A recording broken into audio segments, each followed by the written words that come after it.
Let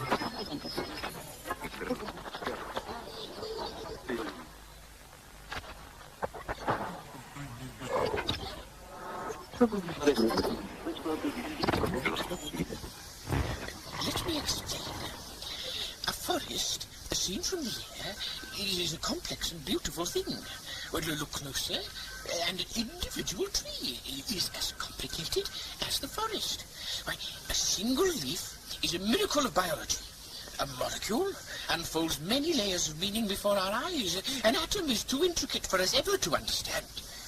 Everything we see is like an opening flower from which simple truths emerge to make order out of chaos.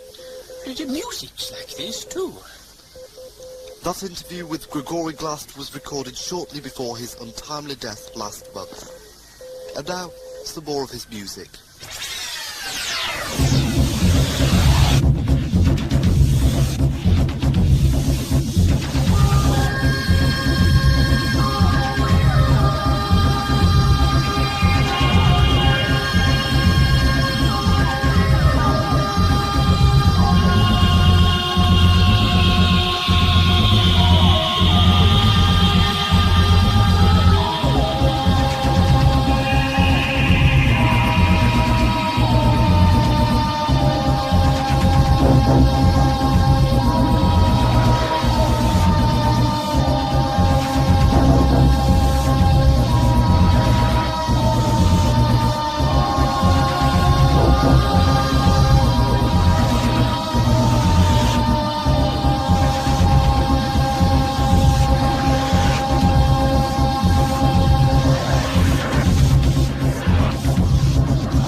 About the web of time. I don't believe in it.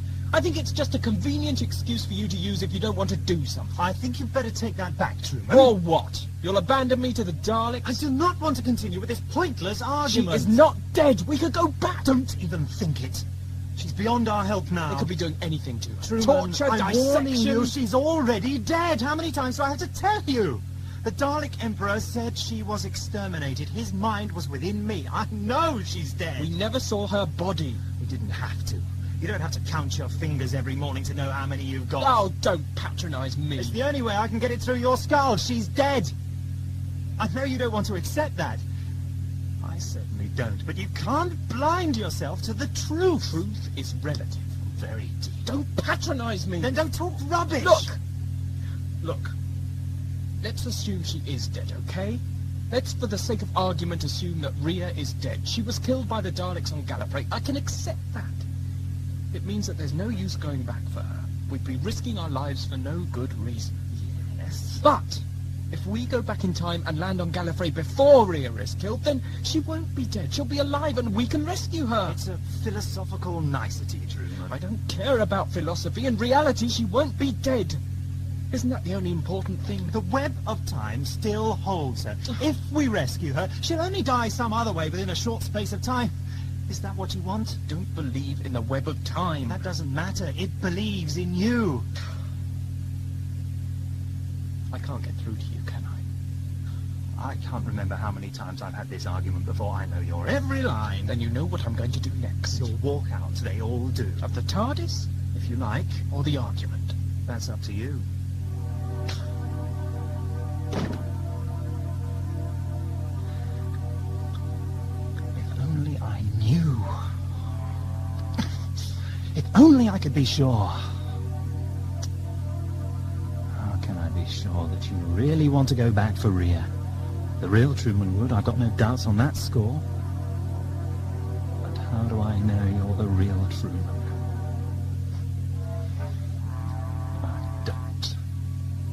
If it's one thing the Daleks do better than anything else, it's replicating things. And if you're not the real Truman, then the reason you want me back on Gallifrey is that the Daleks want me back on Gallifrey. So in this case, my dear Mr. Crouch, I hope the furthest thing from your mind is a Dalek mind. I'm sorry, Truman, but I have to know. And this is the only way I can think of to find out. Doctor, what exactly have we here?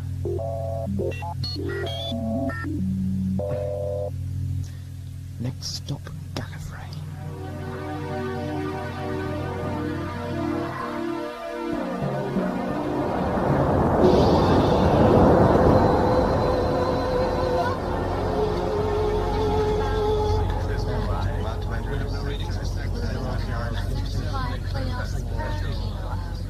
Permission to re-enter normal space, sir. Granted, Mr. Tharp. All hands prepared to exit hyperspace on my command. Navigator, I want to fix on Ritel Ryana Tropos as soon as possible. Laying your course, velocity 1 astronomical unit per hour. Approach the planet perpendicular to the ecliptic. Not a peep from them yet, sir. You scanned the entire quark net. We're close enough to intercept radio waves now, sir. Not a sound over the entire electromagnetic spectrum. Not even a chat show. Return to sublight velocity on my mark. Mark. How advanced are the inhabitants of Ritel Ryana Tropos? It's a resort planet, mainly visited by tourists. The standard of civilization is very high. It needs to be, to attract the holiday crowds. Luxury items, gastronomic foodstuffs, the works. Locals are mainly settlers from neighbouring Wales, trying to separate the tourists from their bank balances. I remember... What sort of culture do the locals have, Mr. Tharp? Low, sir. They can't afford the luxury foods and clothing, so most of them are living close to subsistence level. It's an old pattern. Keep monitoring, I want to be sure. Of course, sir. But I think we're going to be too late. Again? Yes, sir. Again.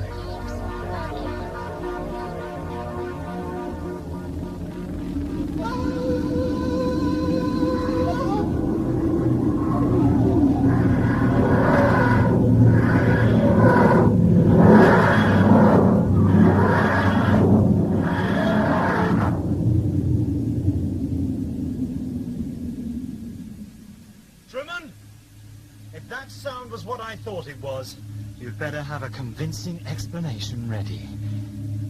Oh, true. I was ready to give you the benefit of the doubt. Why did you have to go and do something like this? Yes. You tried Gallifrey, all right. You played your hand too early, my friend. Now I know you're a Dalek agent for sure. Catch me if you can. Wherever you are, Truman, I hope it's an easy death. You deserve that much at least. Doctor, the doors are closed. Let me in. You're just a copy. Come on. Nothing more. It's cold out here, Doctor. I have to admit you're good. Doctor, you're not going without me. Doctor! So good, in fact. But I can't take the risk. I thought you were taking off. I was. Just because we argued. Just because you could be a Dalek rebel stereoscopic copy of yourself controlled by the Daleks. Because I wanted to go back for Rhea. Truman, you tried to bring us back to Gallifrey. What else can I think? You gave me no choice. I had to assume you'd been copied and somehow smuggled on board the TARDIS. Then why didn't you leave? I couldn't be sure. Thank you. Don't mention it. If you're going to kill me, do it now. If I do that, I'll never get to rescue Rhea, will I? You mean we're not on Gallifrey? Well, not unless it's changed dramatically since the last time we were there. But the console says it's Gallifrey. I know. I set the controls to test you. So where are we? I don't know. Shall we take a look? Dry. It's been 30 degrees to starboard.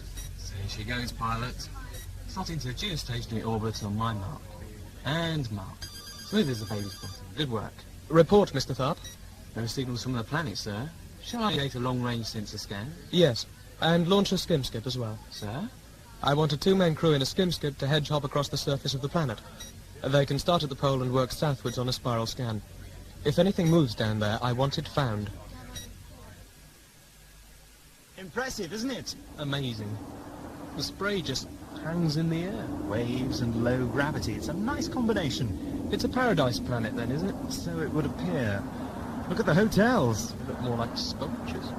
Keep thinking they're going to fall. Another advantage of low gravity. You can construct buildings that would give an architect heart failure on any other It planet. doesn't feel that low. Shouldn't we be floating or something? You've got used to it. Try a jump. A what? A jump. Go on, try it. All right. Oh! Ah, I see what you mean. Be careful on the way. Oh! Down. Thanks for the warning. Allow me to explain the difference between mass and inertia. Another time, perhaps. What's the ground made out of? It seemed to give beneath me.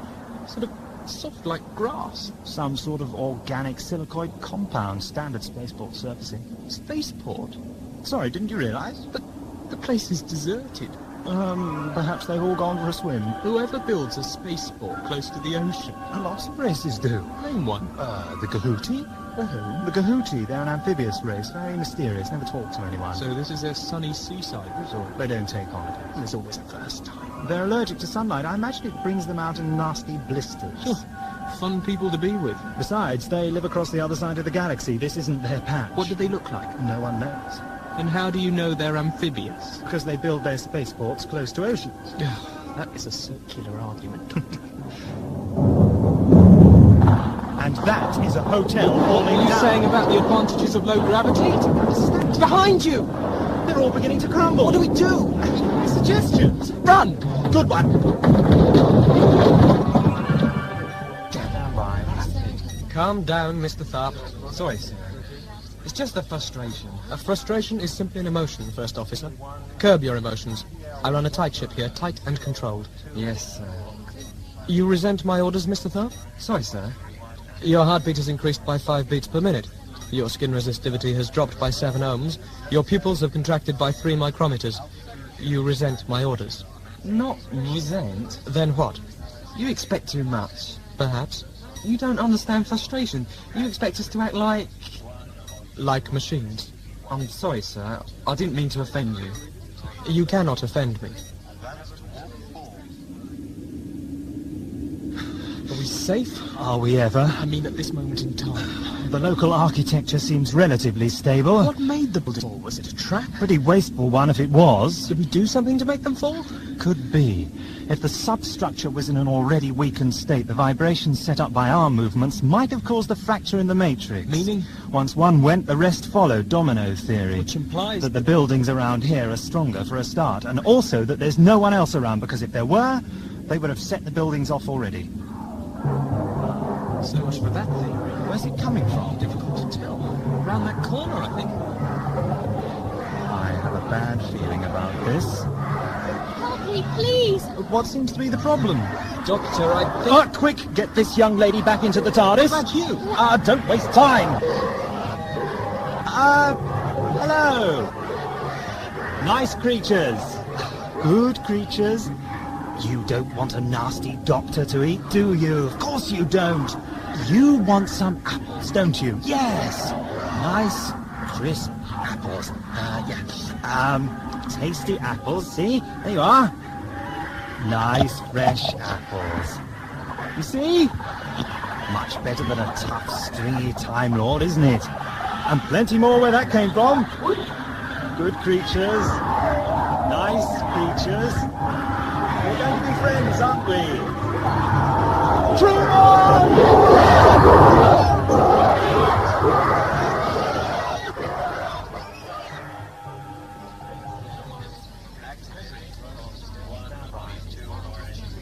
Steamship safely arrived back in docking base, sir. Crew proceeding to debriefing. Is there any point? We already know what the report is going to be. Not entirely. Oh, apart from the creatures. Yes, the creatures. Those I do not understand. On every planet so far. Total destruction, buildings crumbling, the population vanished, And rampaging groups of monsters attacking everything. including each other. What does it all mean? Troops? Aliens sent to create panic, perhaps? By whom? And how would you explain the distorted shapes of the creatures? Every single one is an entire species in its own right. No two ever look the same. Experiments. Biological experiments. You mean someone is breeding these things? Why not? It's too complicated. Why bother in the first place? There are easier ways to destroy a planet. I suppose you're right, sir. Conglomerate will not, I fear, be pleased with my lack of progress. Surely they will understand, sir. I think not. They were loath to relinquish control of their largest cruiser to a robot in the first place. Sir, such racism died out a millennia ago. Feelings like that take a long time to fade away, Mr. Tharp. Conglomerate is a very conservative organization. It wasn't easy working my way up through the ranks. But you did it, sir. No, Mr. Tharp, I didn't. Sir? I cheated. I married the chairman's daughter. Ah. Strings were pulled so hard they almost broke, and I made captain. However, you got the post. It doesn't affect your abilities, sir. Abilities which won't help me if the board of directors want to remove me. They're reasonable men, sir. Intelligent men. They are bigots who don't approve of mixed marriages. This fiasco is just the excuse they need. I've never served a finer captain, sir, robot or not. I'll tell that to anyone who tries to take the gold reserve away from me. I appreciate the sentiment, First Officer.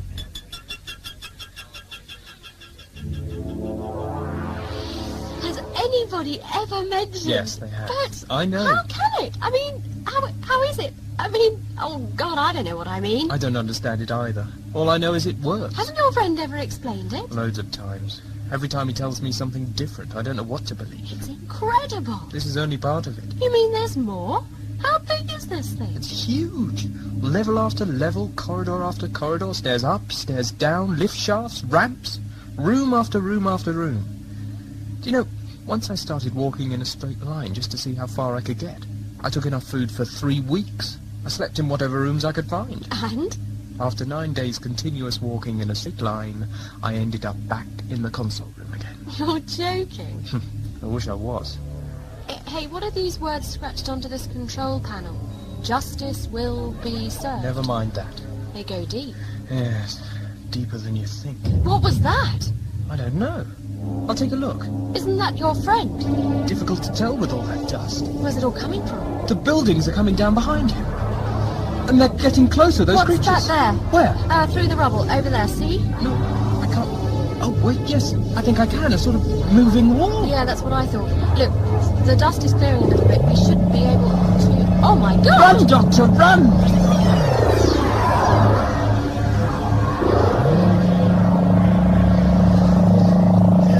Nice job to keep a man happy, and that was nothing like a nice job. What are those things? Hungry. You must be... Fianara de Misagra of the House Dalek.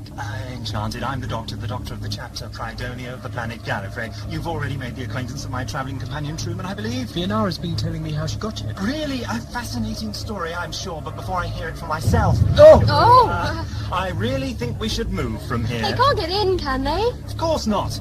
But I don't want the paintwork damaged. Truman! Yes, Doctor? Put the kettle on, would you? I'm sure Fianara could do with a cup. Break orbit, Mr. Tharp. Understood, sir. Navigator, then a course for... Where exactly are we going, sir? Get us into clear space, First Officer. We'll decide then. Sir, take us out of the plane of the ecliptic navigator, 3 astronomical units, then heave to. And then we wait. What for? For it to happen again. A music student. How fascinating. Oh, not a very good one. Is there much call for a music academy on a paradise planet? Oh, I don't study here. I'm from Ompla 3. Ah, major or minor? Major, of course. Where is that? It's the nearest solar system. It's not too far away. About 3 hours by warp ship. So how did you get here? I've got my own. Warp ship? Isn't that expensive? Oh, it's only a tiny one. Was only a tiny one. What happened? It crashed. I was just coming into land when suddenly everything went haywire. How do you mean? Well, the controls wouldn't respond. She'd just slipped down to the ground and broke up. I ejected just in time. How high up were you? Only a few miles. Did you notice anything strange, anything unusual? Well, there was air traffic control. Or rather, there wasn't. They usually pick me up about 2 AVs out and assign a corridor to me, but they didn't seem to be there. I tried to call them, but there was nothing but static. You've been here before then? Oh, yes. Ritel Ryana Tropos has the best concert hall for parsecs. One advantage of a paradise planet, it caters for the highest common denominator as well as the lowest. I've been to loads of performances here. I've got a season ticket and everything. I was coming in for a concert when I crashed. The planet was deserted when you arrived? Too right. My eject capsule landed just before you found me. I was just trying to find a working comlink to contact the Academy when those animal things attacked me. What were they? I'm not sure. They seem to be made up of lots of bits, badly put together. Yeah, I noticed that. Very odd. Some of them had 3 or 4 heads. I saw one with legs and tentacles and wings. They just look pretty nasty. That's not the point. They all had more than they needed. An abundance of flesh, as if they were carrying spares. Well, they just kept on growing and growing and never stopped. More and more limbs. More and more heads. Creepy. Sir, what is it, First Officer? An unidentified trace on the scanner, sir. More details. Just coming through now, sir. Small object, no bigger than 15 metres squared, possibly smaller. A meteorite? A satellite? Negative, sir. The object is under power. It's moving. Yes, sir. Away from the planet. Deploy primary grapples. Activate the gravity grid. I want that thing taken undamaged. Yes, sir. Helmsman, open main hold to vacuum. Bear down on that object. I wouldn't mind, but I missed the concert anyway. Why's that? Well, I had an argument with my tutors at the academy. I board there full time, you see.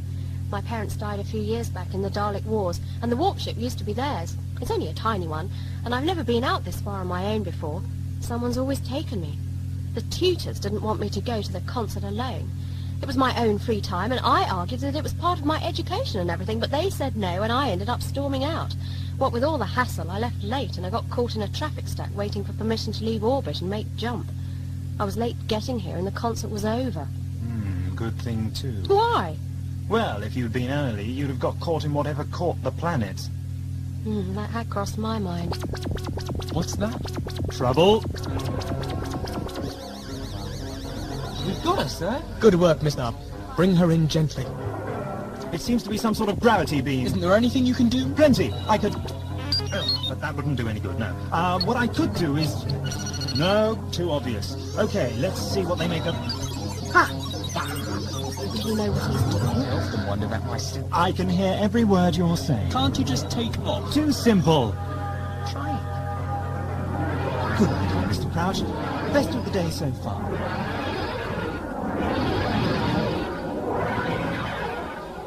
Captain? I've taken up position just outside the main hold, sir. I can see it through the observation window now. Who is with you? I've got a troop of security guards with me. We're all armed, don't worry, sir. I'm not. What can you see? The bay doors are open, sir. I can see... Yes, there's something there. It's a box about 3 metres by 2 by 2. A rectangular box spinning. Oh, it's gone. The box, it's gone. The trace has vanished from the screens as well. We've lost her, Mr. Tharp. Mr. Tharp, what was that noise? You're not going to believe this, sir. Brilliant. Nobody's perfect. What do we do now, then? We can't escape. Not with the number of gravity beams they can bring to bear in here. So what next? We try the oldest trick in the book. What's that? Diplomacy. This is a travesty of every civilized code of behavior in the known galaxy. I demand to see the captain. I demand to be released. I demand you release my friends. I demand... You demand what? Are you in charge here? I am. Then I demand an explanation. This is the Conglomerate Vessel Goldreserve. I am the captain, and you are my prisoner. Is that clear? Perfectly. What is your name? I am known as the Doctor. Let the record show that the prisoner refers to himself as the Doctor. I want to see my lawyer. Mr. Tharp? Yes, sir? You are hereby assigned as the prisoner's legal representative. Thank you, sir. It's going to be a very long day. I'm sorry? I said I'm sorry for landing in your cargo bay. Not at all. It was a most considerate gesture, and will, of course, be taken into account as a mitigating factor. A mitigating factor against what? The complete destruction of 6 entire races, their planets, and their cultures. In short, Doctor, you are accused of the worst possible example of mass murder this galaxy has ever seen.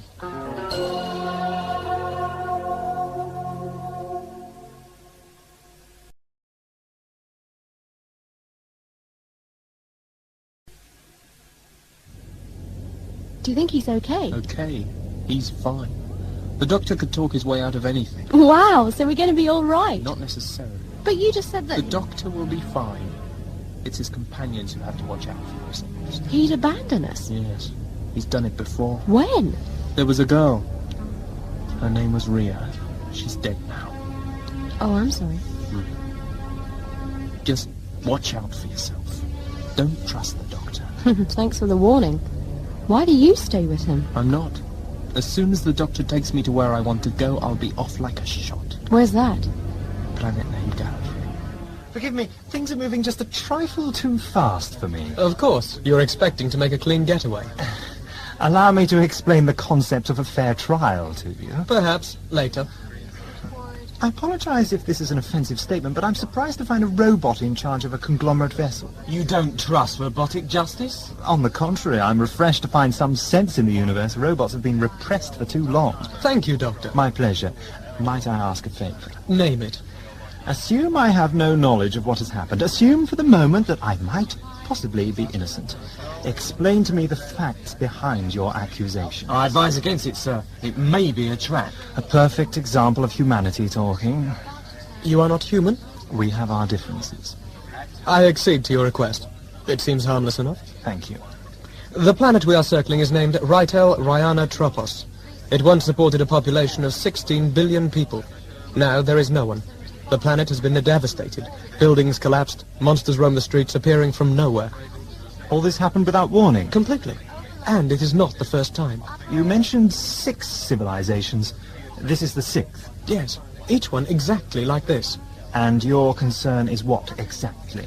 I work for Conglomerate, the largest supplier of technological products in the humanized universe. And the most rapacious? Ah, you know of us. I have had the pleasure. Then you can guess the rest. The Conglomerate is concerned about its markets. Of course. And this vessel has been tasked to find and stop whatever force is killing these planets. And we found him, Doctor. In you.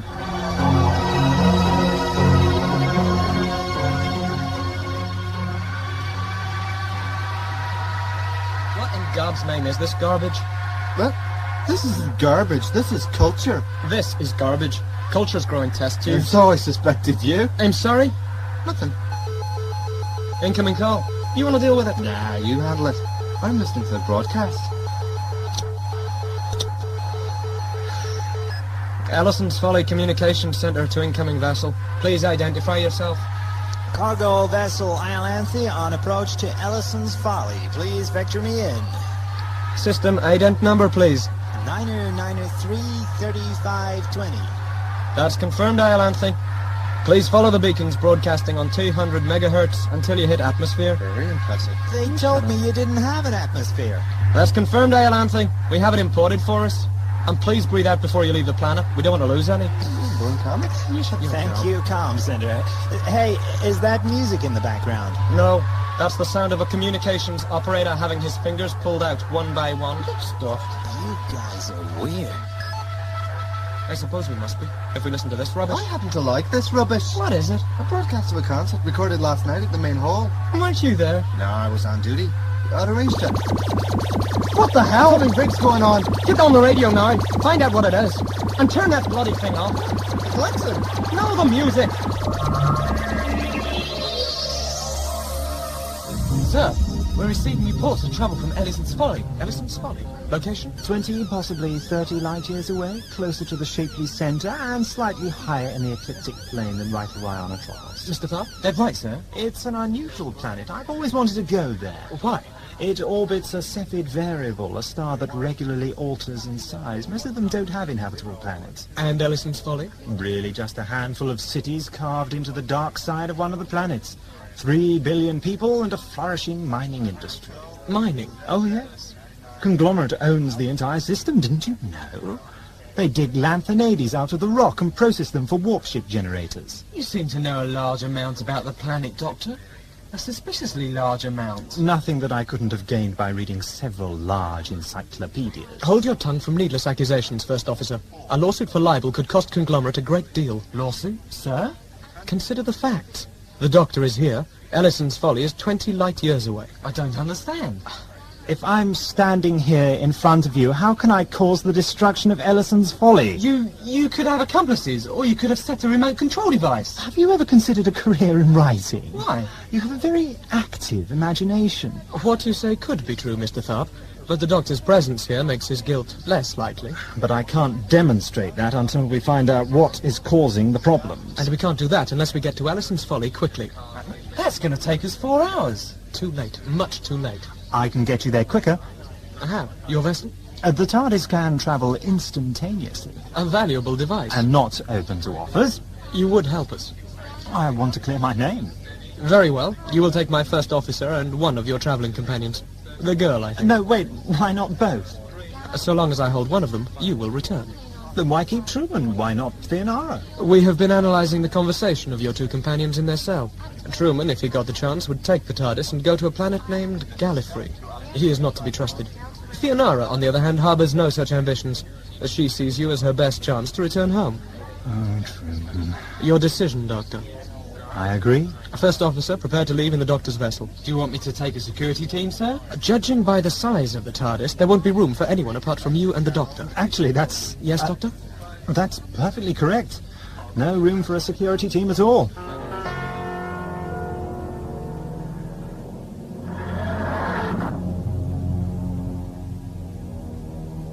Looks all right. The lights are still working, which means there must be a power supply on somewhere. Structural integrity seems to be fairly good. No sign of life, though. What is this place? It looks like some sort of communication centre. Space traffic control, most likely. Odd decor. The walls, they're made to look like a rough rock surface. That is a rough rock surface. Ellison's Folly is entirely tunnelled into rock. Oh, right. Over here. What is it? Stand back, miss. Well, well, well. It's one of those creatures. Exactly. Here, on another planet? Apparently so. And not for the first time. We found bodies like this on all of the planets we visited. Not quite like this. What do you mean? This one is still alive. Oh!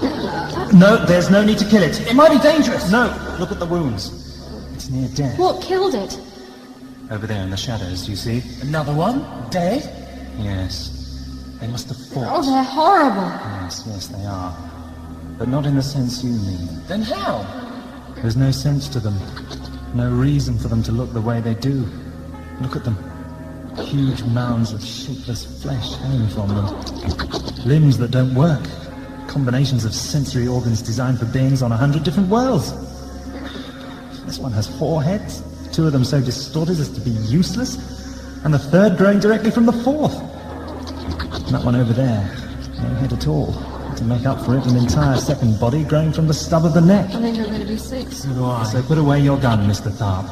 There's no need to kill it. No need at all. No need to kill. Don't kill. Oh my God, it's talking to us. Don't understand. What happened, my friend?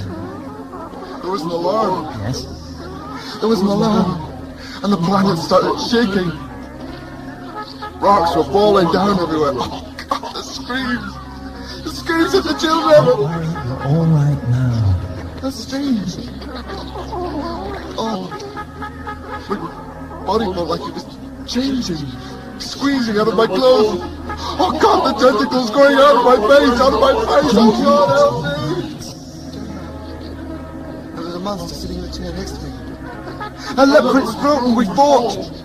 And rolled over and over, and the walls were coming down and the ceiling was shaking. And I was screaming.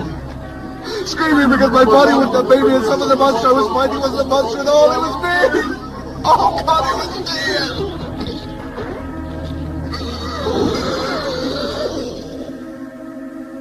Merciful release. Doctor, was that thing really human? Yes. What happened? I don't know. I really don't know. What could make a person turn into something like that? Taken together with the other evidence. Yes, seems to fit. What? Warps in the space-time continuum. Warps in the what? Warps in the space-time continuum. It's the material that space and time are woven from. The basic fabric of reality.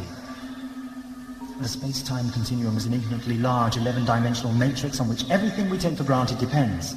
Usually the matrix is smooth and well-behaved. Well-behaved? In the rigorous mathematical sense, of course. The problem is, if something interferes with the energy fields that make up the continuum, ripples and folds can appear. Like someone making waves in the bath. I didn't think so, somehow. Sorry.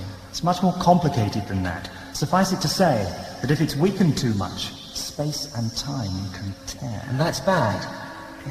Catastrophic. What happens? Disaster on a grand scale. Solar flares, geological instability, convulsions in the immediate spatial vicinity, cataclysmic weather, total blanketing of all communications. Exactly what each of the 6 planets has been experiencing. Exactly. But what about the monsters? The monsters don't exist. But they do, we've seen them. No. What we saw was the missing population. There are no monsters. There never were any monsters. The people who lived on the planets became the monsters. What? How could it happen? Warped DNA chains, mutations due to wild radiation and unstable time slips, a number of things. The people either died or mutated instantly into masses of shapeless, distorted flesh. And killed each other. And killed each other out of sheer fear and horror. Oh, that's ghastly. It's tragic. That probably is why I ended up on Ritel Ryana Tropos rather than Gallifrey. The distortions in space-time drag the TARDIS off course. The captain must be informed at once. Of course. The problem is, we still don't know what the problem is. How do you mean? Well, we know what is happening. What we don't know is why it's happening. We know the symptoms, but not the causes. Exactly. We need to sit and think for a moment. Now, what other planets were affected by these catastrophes? In order? If you please. Simpson's Well came first, then Oot, followed by Lanthorus Beta, TQQ11340b was next, and Hyperius Major came after that. We picked you up above Ritel Ryana Tropos, and now Edison's Folly. Hang on a minute. What is it? What's the matter? I've just... Oh, God. What? The next planet. You mean it will happen again? I think it has to. How can you know that? I know. I've suddenly realised what's going on. Where it happened? Tell me. Earth. It's going to be Earth. And how did you come to meet the Doctor? It was a long time ago. You've been through a lot together. Yes, but he's changed. He's colder than he used to be, harsher. He hasn't got as much time for me as he used to. And? What do you mean? There's an unspoken and attached to the end of your answer. Well, there was a girl. Her name was Rhea. Was? I'd rather not talk about it. How long until we reached the Doctor? Only an hour now. Don't be a fool, man. Put the gun away. Explain yourself! I don't like guns. They go bang and hurt people. No! Explain how she knew Earth will be next. That was easy. Easy if you have it all planned in advance. Easy if it's you doing the destroying. Doctor, he means it. Why don't you just tell him? If he's too much of a cretin to work it out for himself, then I don't see why you should tell him. Please? Oh, very well. It's quite simple. Look at the initial letters of the planets that have already been affected. The what? The initial letters. Simpson's World gives us an S. Oot gives us an O. Going through the rest of them, we have... L, T, H... R and E, you see? No. It's very simple. You take the initial letters of every word and you put them all together. Try it. What do you get? Sol 3. Not quite, because the last E is missing. This is ridiculous. The only question remaining is, why do these planets spell out the name of the last one? Well, I can tell you that. Put the gun away, Mr. Tharp. Tell us! You remember I mentioned a concert that I was going to? The one I was late for? Yes, I remember. Well, this concert was being given by a composer, a really famous one. His name is Glast, Gregory Glast. Get to the point. I'm trying. He's a composer and a soloist. He plays all his stuff himself. He's really brilliant and he's famous all over the galaxy. I've never heard of him. No, you wouldn't have. Go on, Fiona. Well, this concert tour, it's to celebrate the 1000th anniversary of Earth colonising the rest of the galaxy, and it's called the Sol 3 Tour. I begin to see. The names of those planets didn't mean that much to me at first, but as we talked, I remembered. They were the planets Gregory Glast was visiting in his concert tour. Finishing with a major concert on Earth itself? Yes. We must find this composer immediately. Oh, but you don't understand. He's a pacifist. He could never cause this much destruction. I must call the captain. Let's hope he's a music lover.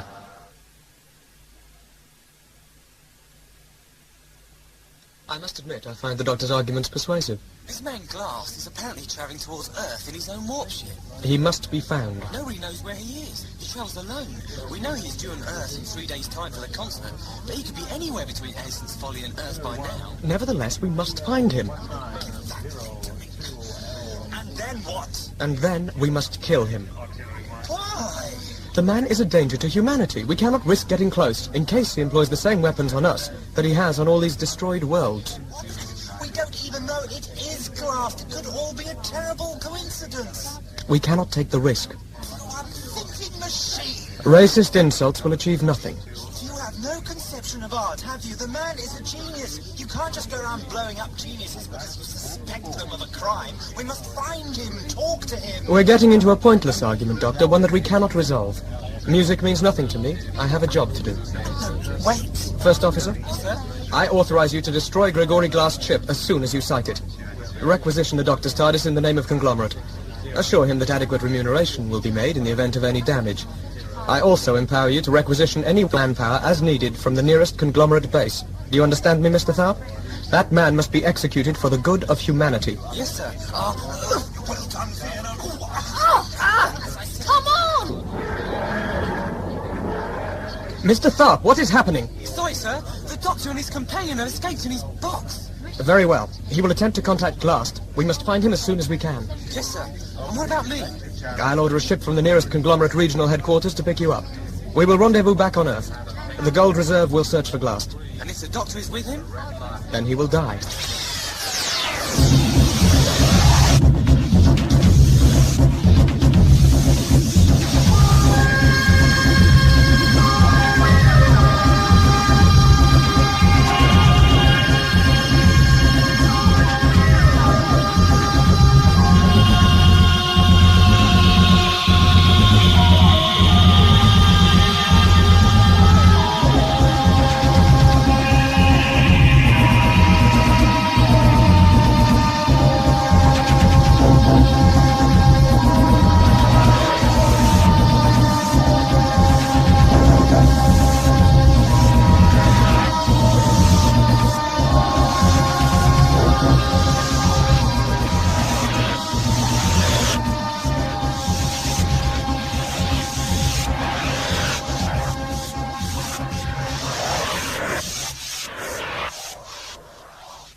The information on the inlay card of this cassette contains two errors.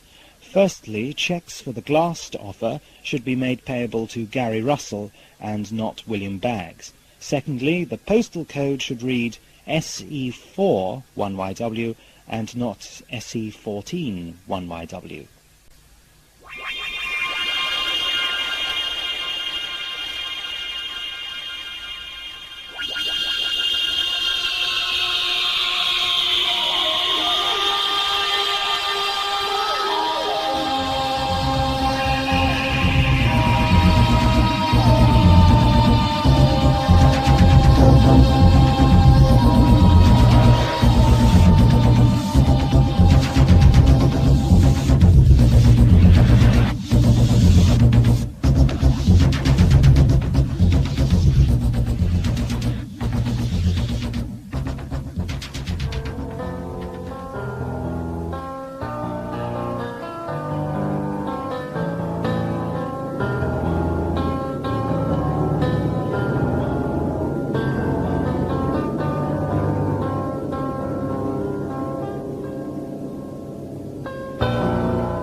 That won't do. No, that just won't do. I can't use an arpeggio, and I can't use any logical chord progression. What's left? Oh, the vision is slowly but surely becoming bogged down in trivia. The symphony is nothing. Nothing. It's no good. I can't do it. Might I suggest an augmented fifth bridge into a minor chord?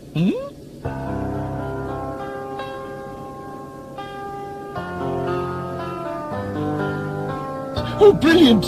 Oh, that's it! Oh, from there I can modulate back into the dominant key. Oh, that's absolutely brilliant! Who the hell are you? I'm known as the Doctor. Astounding. Not true. I warn you, I'm armed. Forearmed is forewarned. Have you been on board since I left Ellison's Folly? What would you say if I said no? I'd call you a liar. I won't say anything then. This is Fianara. Hi. Fianara is a great fan of yours. Oh, brilliant. Interstellar groupies. How did you get here? I'm a traveller. My ship, docked with yours a few minutes ago. Didn't you hear us? I've been too wrapped up in my music. There's something we need to talk about. Somehow I doubted it was a social call. I really don't know how to start. Doctor, please, you can't... Be quiet, Fianara. Dissension in the ranks. What can't he do, young lady? The Doctor thinks you're a murderer. Oh, how very flattering. You've come all this way to arrest me. No, I came all this way for an explanation. Then your journey has been a waste of time. I don't know what you're talking about. I'm a composer, not a madman. Funny. Mahler always used to claim they were the same thing. Mahler is a much misquoted composer. Gustav told me himself. Oh. You must have a superb memory. Mahler died over 3,000 years ago. I'm glad to see that his memory lives on. He was one of the greats of classical music. We seem to have wandered off the subject. Oh, which was... 7 planets laid waste. 7 civilizations destroyed. Billions of lost souls damned to torment. I wish I could feel something for them, but Death loses its sting at this range. A callous attitude? No, not at all. It's just words, only words. I could tell you about the starvation and the oppression and the mutilation that I've seen in my travels, but I wouldn't expect you to understand. Feeling can only come out of personal experience. Something like that. A theme I try to explore in my work. Oh, I hope the starving and the oppressed and the mutilated appreciate it. Half the proceeds of any concert I give goes to aid those people you dismiss so glibly, Doctor. What do you do, apart from spout fine words? I'm sorry. It's been a long day.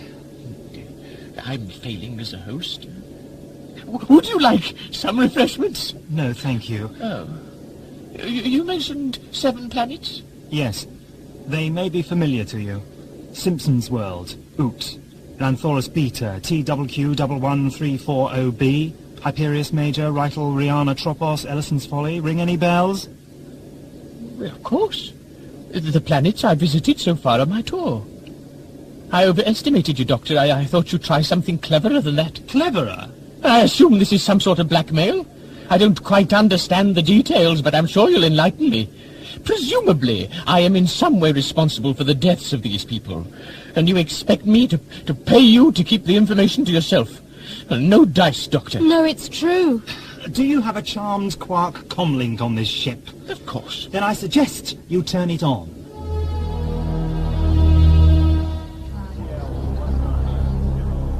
The doctor said something to me. The doctor says lots of things. Most of them are just for effect. He said that I have no soul. He said that I cannot appreciate art. I wouldn't trust what the doctor says. It's not true. I can show him the proof if we catch him alive. What proof? I paint. I have an entire room with the walls covered in paintings I have completed. What sort of paintings? Landscapes? Portraits? No, not that. More sophisticated art. Blocks of colour, sharp-edged shapes.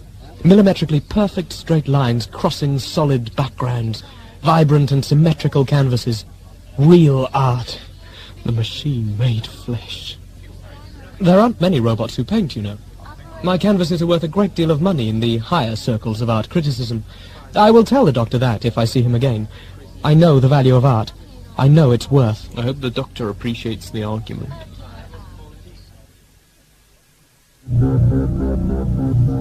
planet of Ellison's Folly, now totally destroyed by unknown forces. All quark-led communications with the mining colony based on the dark side was lost late last night. The Conglomerate Vessel Goldreserve reached Ellison's Folly this morning to find a scene of total devastation, and the population vanished. This is the 7th such disaster in recent weeks. The President of Earth has issued the following statement. It is with great sorrow that we learn of this tragic catastrophe, and I know that you everywhere will join. There must be some mistake. I'm inclined to agree with you. Despite the evidence against me? Purely circumstantial. 7 planets, all of which I visited, all of which subsequently fell apart for no readily apparent reason. But what reason could you have for destroying them? None. Perhaps someone is trying to kill me. A touch of egotism there, I would suggest. Most musicians are prone to it. You're right.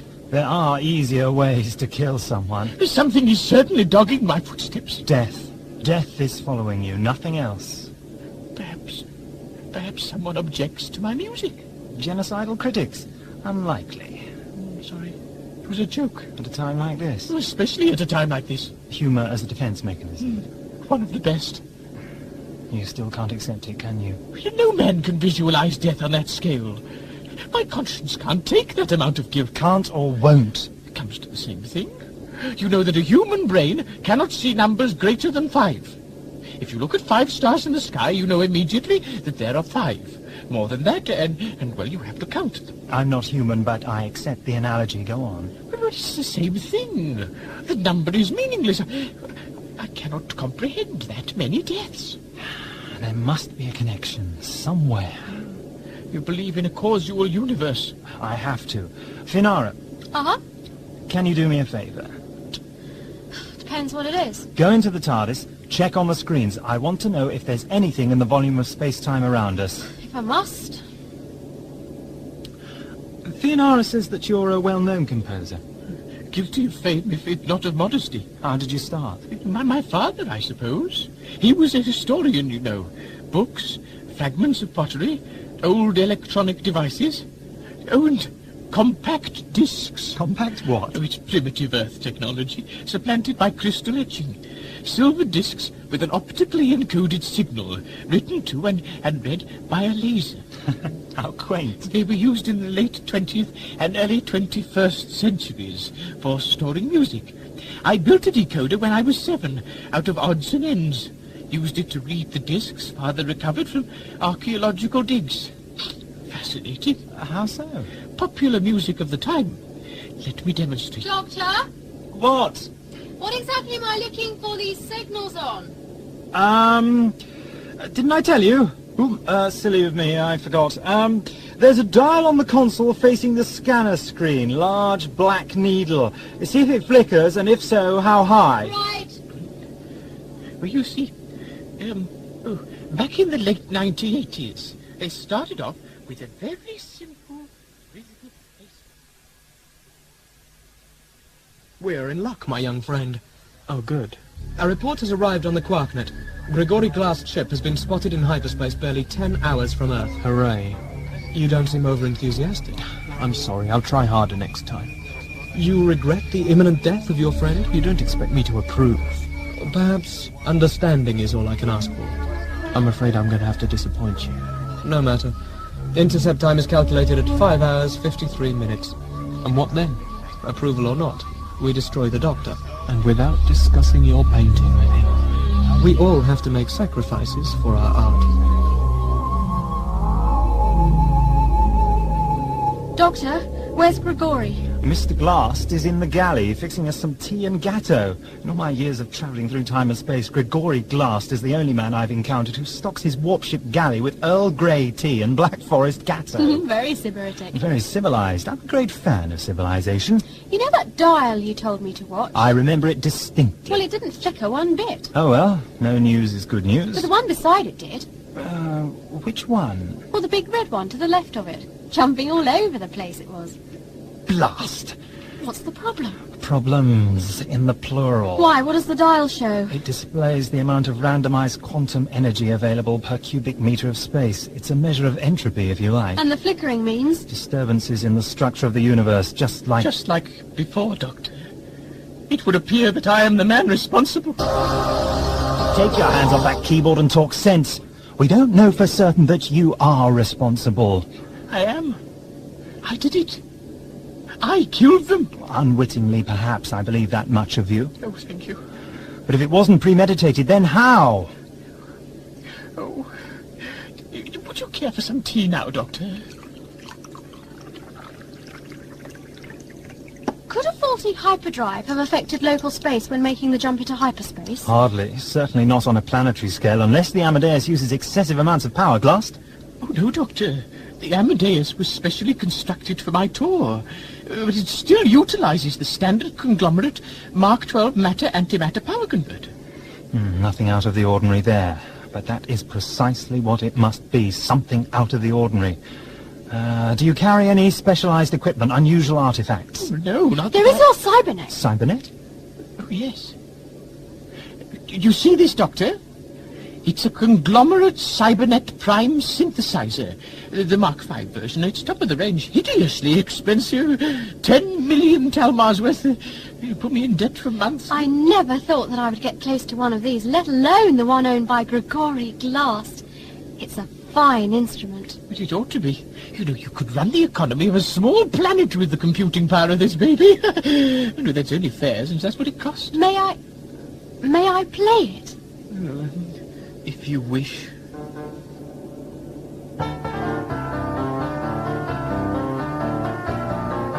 What does it do that ordinary instruments can't? Oh, it mediates instantaneously between whatever keys I press and the moods, sounds and scales I programmed into it. Whatever I play, it will anticipate and follow me, backing up my improvisation with the most supportive contrapuntal harmony and chord structure. Perfect accompaniment. Sounds a bit mechanical to me. Oh, we inspire each other. the computer and I, spiraling upwards in free-form synergy, a perfect harmony of man and machine. Interesting as this is, I'm not sure that we're on the right track. Oh! Well, then again, perhaps we are. Oh, my God. I don't understand. It's a rather grandiose concept. Try me. As you've just demonstrated, there are certain notes which are so pure they can shatter glass or china. Oh, the note sets up harmonic vibrations in the glass and it fractures. Right. Now, imagine a note so pure it can shatter the universe. But that's... horrifying. But how? A mere machine couldn't just conjure up a note out of thin air. Oh, no. But to ensure that the cybernet provides the perfect accompaniment, it must have the whole history of music to call upon. Well, I've travelled all over the galaxy, searching out tribal music, untainted by the effects of so-called civilization.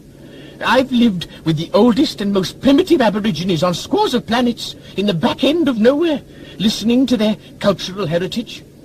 Note by original note, I have transferred their musical scales and notations into the cybernet. The Orthoc orchestras of Klee, the Gathibrian throat flutes from the lost monastery of Panache, the thigh-bone drums of the Axork, all the most obscure music in the cosmos at my fingertips. Could it be possible?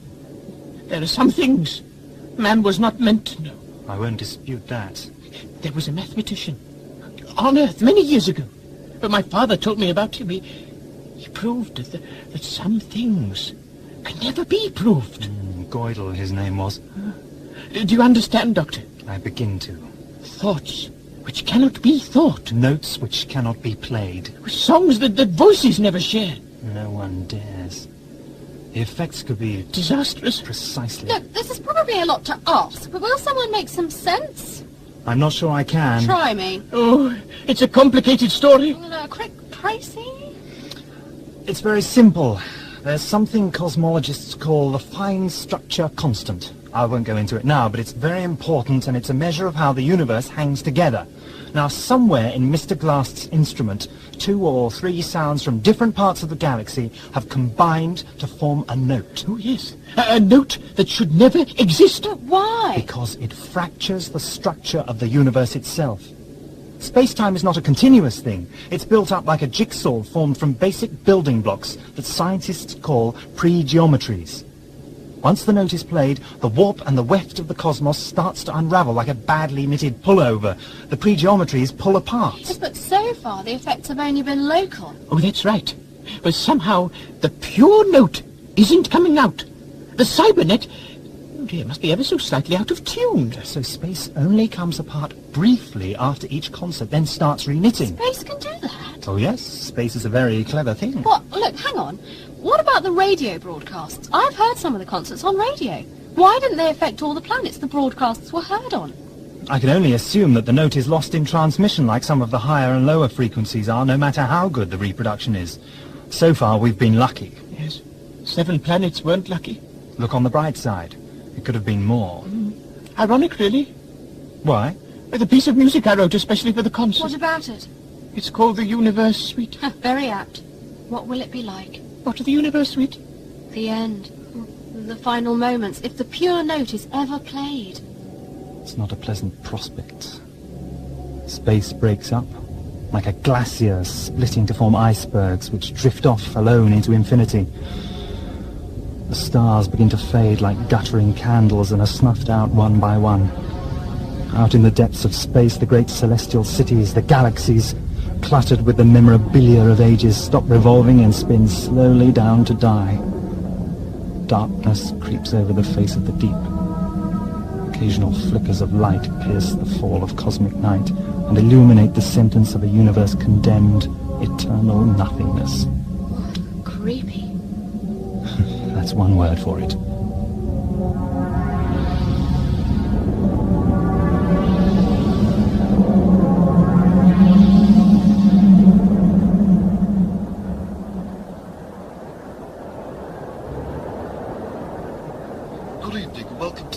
Final concert in the Millennial Celebration season, broadcast to you live wherever you are in the galaxy. I'm speaking to you from the Grand Peace Hall in Tokyo, the capital city of Earth. Before me I can see the audience in their planetary costumes, A riot of splendour and colour representing the billions of worlds colonised by Mother Planet in the past 1,000 years. How proud they must be tonight as they pay their homage to their original home. And none more proud than Gregory Glast, the composer selected to round off the season with a specially commissioned work which he will be performing live here in this hall in a few minutes' time. Gregory Glast shot to fame 6 years ago with his critically acclaimed Loops of Arcturus song cycle, and has remained in the public eye since then, as much from his outbursts against the musical establishment as from his undoubted talent. Professor Glee Prout of the Institute of Anarchic Music on Vrebe has made a study of Gregory Glast and his work. Professor Glee, perhaps you could fill in the time before the concert begins by telling us about the man we have all come to hear. Thank you. Glast's thematic material, for the most part, is in no sense an equivocal in tonal orientation. It consists, characteristically, of a number of chromatically related tones stated in their minimal linear span. Such a theme can, by alterations of relative durations, metrical placement, and dynamic emphasis, serve as the elaboration of almost any one of its component elements without sacrificing that initial character. Rather than functioning as that fixed unit which is acted upon, such a theme can itself act as a generator, avoiding redundancy through continual variation.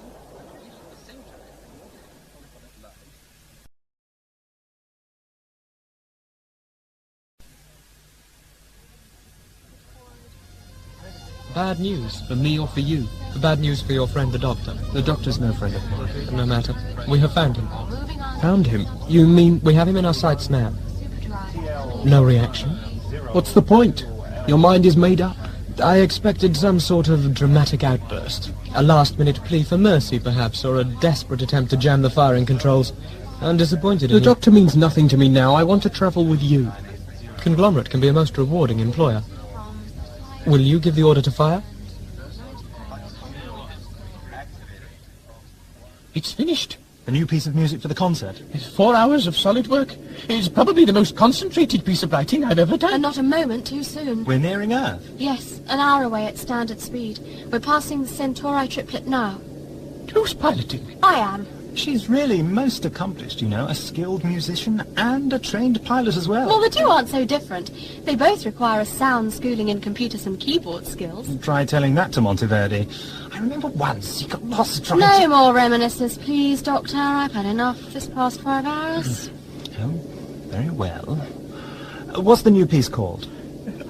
I've named it Requiem. It's a mass for the dead. Thank you. I didn't write it for you. I wrote it for them. Then on behalf of people who cannot thank you themselves, thank you. Doctor? Yes? Something on the screens. I think it's another ship. Going which way? Towards us. Welcome back, Mr. Tharp. Thank you, sir. The shuttle made good time. Indeed. You have familiarized yourself with ship status? Yes, sir. And? Closing rapidly on the Amadeus, all weapons systems deployed and ready. Your last chance, Truman. Will you press the button? I think I will. You see the red button on the arm of my chair. Raise the plastic cover and press it. Just that. Just that. The remainder of the buttons control tracking and aiming. Pay no attention to them. Just the red button. So simple. Press the button. What does the cover do? It's just a safety cutout. Press the button, Truman. Why isn't it working? Because I had the controls disconnected. I suspected that you would show your true colors and attempt to disrupt the aiming. I thought you might try to save the doctor. You have betrayed yourself. I'm disappointed. No matter. Mr. Tharp? Yes, sir? Fire at will. Doctor? What is it? I think they've fired at us. Beam or missiles? Missiles, and they're almost on us. Hold tight! Hit! It's a hit! Don't get carried away, Mr. Tharp. She scattered to hell and gone, sir. I'm sure she is, First Officer. What's that? It's the TARDIS. Prepare to land, Mr. Tharp. Land, sir? Yes. I want a cleared landing area as close to the Grand Peace Hall in Tokyo as you can manage. Priority 1, Mr. Tharp. And in general, it is impossible to determine the harmonic orientation, if one can use that phrase, of the implications of a single discrete harmonic event. Rather, the entire harmonic region is gradually unfolded in a multiplexural restatement of the analogical translational... Thank you, Professor. Glast's problem has been, and indeed is now, that he was, and still is in many respects, unable and indeed unwilling to abandon completely the functional tonal relationships existing prior to a specific composition. At the same time... Thank you, Professor The thematic structure should, and indeed must, be considered as being distinct from the thematic content. Yes, thank you. But... Thank you. Thank you. We now turn to the stage, bare and brightly lit as we await the arrival of Grigory Glast. That's Grigory Glast, the well-known composer whose arrival we now eagerly anticipate. And the tension here in this hall is enormous as we wait for the start of the concert, which should be any moment now. The audience on the edge of their seats here, and I think... Yes, here we go, the start of Grigory Glast's long-awaited concert.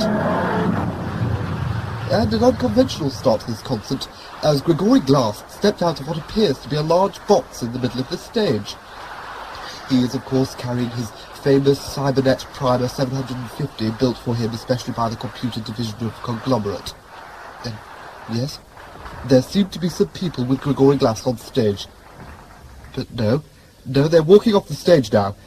And I think, yes, he's tuning the Cybernet now, and yes, I think the concert is finally about to start.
From the heart. Perhaps the first piece he's written that has. It's so sad. The music or the reason he wrote it? Or both. It was all just a huge mistake, wasn't it? Yes. But it happens. In an infinite universe, all sorts of things can happen. You just have to learn to live with them. I suppose so. An unfortunate combination of sounds that should never have been played together. The new piece should be all right. I checked through it quickly. Do you want a drink? No, you keep it. Where did you get that from? Well, there's a man selling them round the corner. It's a fruit juice. Has he got any tea? Oh, I don't think so. What will happen to him? The salesman? Grigory. That's up to the authorities. I can't see them taking any action against him. And if they do, Conglomerate will defend him. Ah, Captain. I'm pleased to hear it.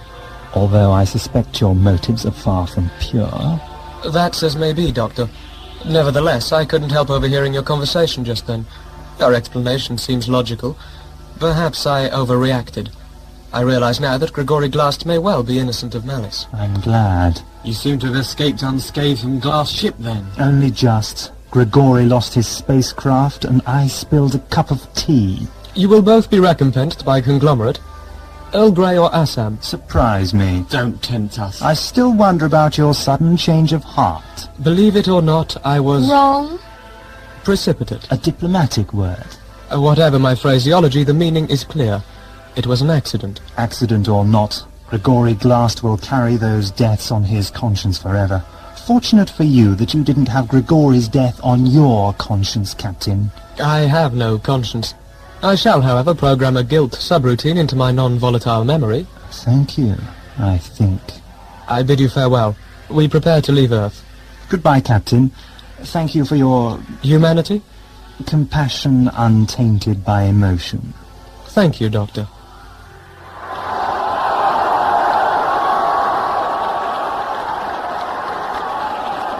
And there we have it. Ladies, gentlemen, and those aliens amongst you of indeterminate sexual origin. The long-awaited new piece of work by Gregory Glast. Below me, the entire audience is on its feet, or whatever else they use for locomotion, in a standing ovation directed at Gregory Glast. Glast taking his bows now as I sit here watching him. Unfortunately, Professor Gleegly-Proot cannot give us a comment on the Requiem, but I'm sure that he, like the rest of us here tonight, was overcome by the scope and sheer humanity evident in the work, marking, as it may well do, a new direction in Glast's work. He's a hit with the audience, at least. Let's hope the Conglomerate Board of Directors takes to him as enthusiastically. I don't understand, sir. That is why I am a captain and you are a first officer, albeit a good one. Think of the potential of that instrument as a weapon of war.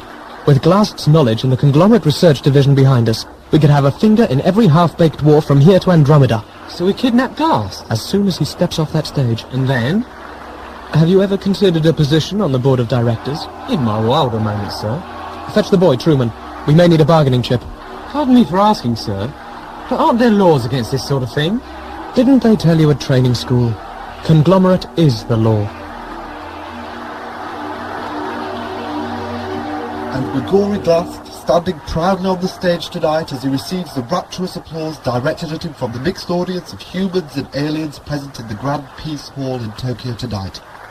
It seems as if the entire population of this city, the capital city of Earth, are in this hall tonight.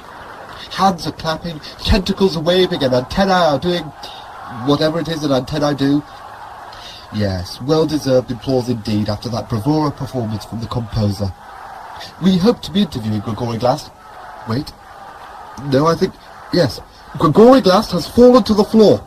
I need hardly add that this is an entirely unexpected addition to this evening, as the composer of tonight's work lies prone on the bare boards of the stage. How strange. Strange indeed. I really don't know what to say. The audience has fallen silent. It might be exhaustion. It might be nerves. It might be any number of things. But Gregory Glast appears to be unconscious. And there are people. Yes, people are rushing onto the stage to assist him. No, wait. The curtain is coming down.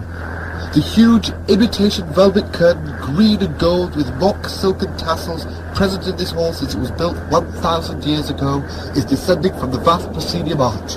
And I can see as it descends... No, I can't. And the curtain is down now. I can't see a thing. I wonder what's going on. Gregory, are you all right? What happened? Can you... Don't crowd him! I've told the stage manager to keep everyone back. Pain. Oh, God, it hurts. Lie still. Don't try to move. He's stupid. So stupid. What's stupid? Tell me. Leave him. Don't talk to the captain like that. We're not your prisoners now. None of us are. Truman! Nice to see you again. Is it? Doctor, how did... The concert? It went wonderfully. Oh, they liked it. They loved it. A triumph. Oh, I lied to you. I know. I didn't take all the notes out. Not all of them. You understood the theory. Surprised you, eh? I'm not just a foolish musician, you see. I don't understand. I left some of the dangerous harmonics in. Deliberately? Yes. Don't worry. They're not dangerous. Just a few quavers. Maybe a glissando or two. It's not dangerous on the large scale. The universe is still safe. Well, then what? Effects on a local scale. Very local scale. What does he mean, local scale? Me. The notes he left in would only affect that small piece of space and time that he happened to be standing in. He's killed himself. I'm ripped up inside. I feel it. I felt it tearing.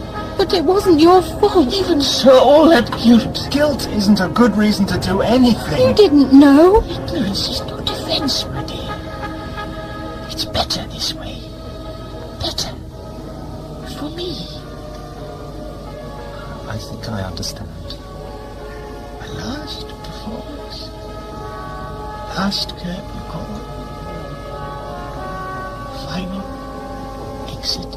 No, not yet. There are questions I want to put to you, offers I have to make. Don't touch the cybernet, Doctor. Don't let anyone take it. Wait! I can hear music.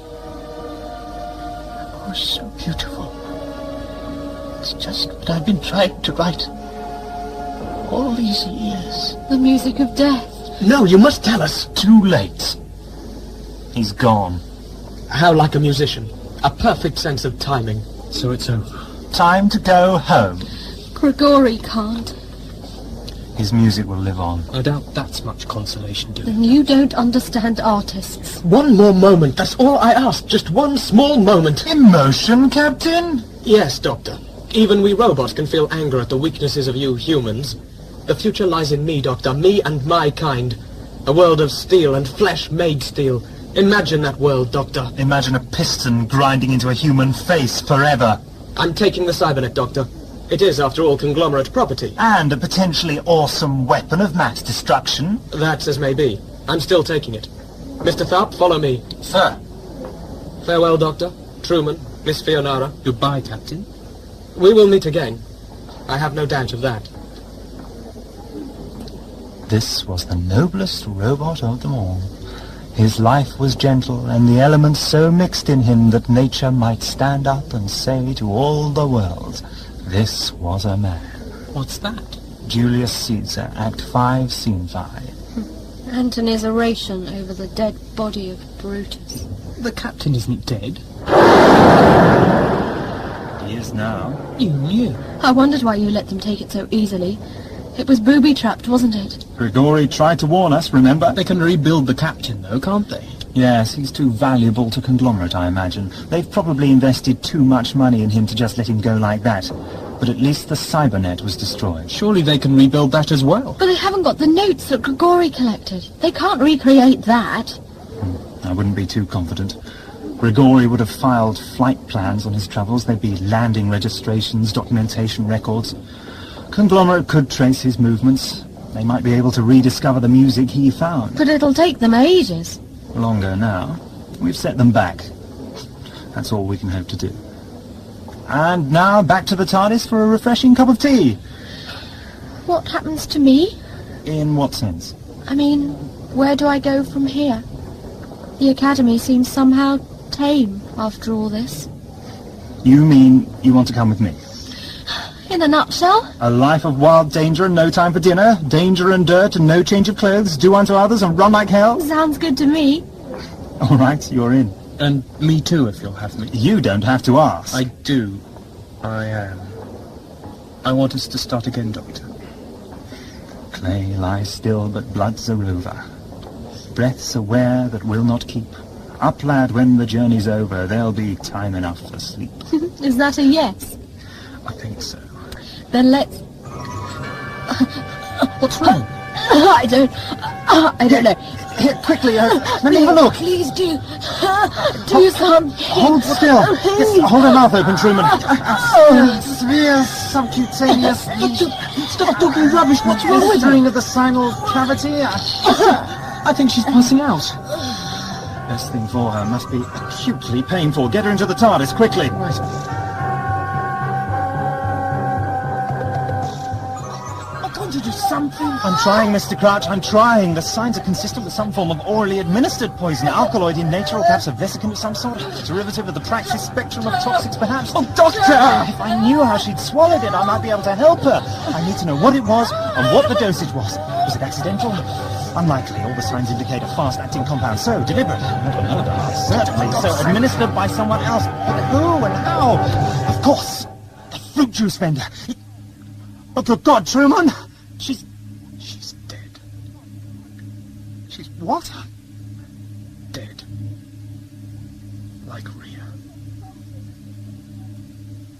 Well, say something! For Christ's sake, say something. Anything. Never to have lived is best, ancient writers say. Never to have drawn to breath of life. Never to have looked into the eye of day. The second best's a gay good night and quickly turn away. That's right, Doctor. Don't let it touch you. Don't let it get to you. Hold it at bay with a facile quotation and a wry little smile. You do me an injustice, Truman. It gets to me. Every time someone dies, I die with them. Great. Close the doors, Truman. I'm tired. What do we... I mean, we're... Burial at space. We can't afford to get involved in a murder inquiry. Can't afford. So we walk away... Truman! Look. Scratched into the console, and now on the doors in red paint. Justice will be served.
Scene 7, take 3. There we are, my darlings. Lots more food to come before the end of the day. Come! Mr. Tolland?